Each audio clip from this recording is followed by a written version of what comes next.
છેલ્લી વાત કહેનારો એ અજ્ઞાની છે અને સાંભળનારો પણ અજ્ઞાની છે. જ્ઞાની તો તેવું કહેતો જ નથી અને તેવું સાંભળતોય પણ નથી.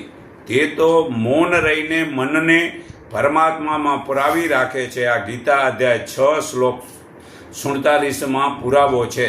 તો તે સ્થિર રહે છે જ્ઞાની, પરંતુ પરમાત્માને જાણવા છતાં એ આવું અજ્ઞાન થઈ જાય ત્યારે જાણવું કે સવાય પરમાત્મા ઈચ્છાથી આવું થોડુંક અજ્ઞાન પ્રત્યક્ષ ભગતમાં રખાવે છે. અને એવી જ રીતે આત્માને પરમાત્મા પોતાનાથી જુદો રાખે છે, છતાં પણ તે ભક્ત ઈશ્વરની નજીક હોવાથી શાંતિ ઈશ્વરની ભોગવે છે, અને જેને જ્ઞાન નથી તે તો અશાંતિ ભોગવે છે. તેવા અજ્ઞાની કહે છે, અમોને અમારું સાચું સ્વરૂપ બતાવનાર તો કોઈક તો જોઈએ ને. અરે ભલા મનુષ્ય, આપણે જ આપણા મિત્ર છીએ, આપણે જ આપણું સાચું સ્વરૂપ છીએ, આપણે જ આપણી શક્તિ છીએ. તે માટે શરૂઆતમાં જે પરમાત્માએ આ સૃષ્ટિ બનાવી ત્યારે તે પરમાત્માએ પોતાનું ચેતન સ્વરૂપ મૂળ તત્વ તે એક જ તત્વથી બનાવ્યું છે. પણ આપણે તે ભૂલી ગયા છીએ, છતાં તે જીવાત્મા કોઈની સાથે વેર ઈર્ષા ન કરે તો તે પરમાત્માને પામે છે.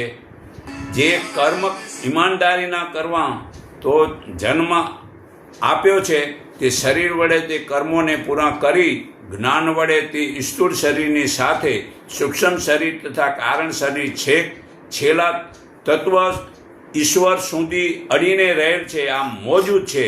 આ ગીતા અધ્યાય 13 શ્લોક 16 પુરાવો છે.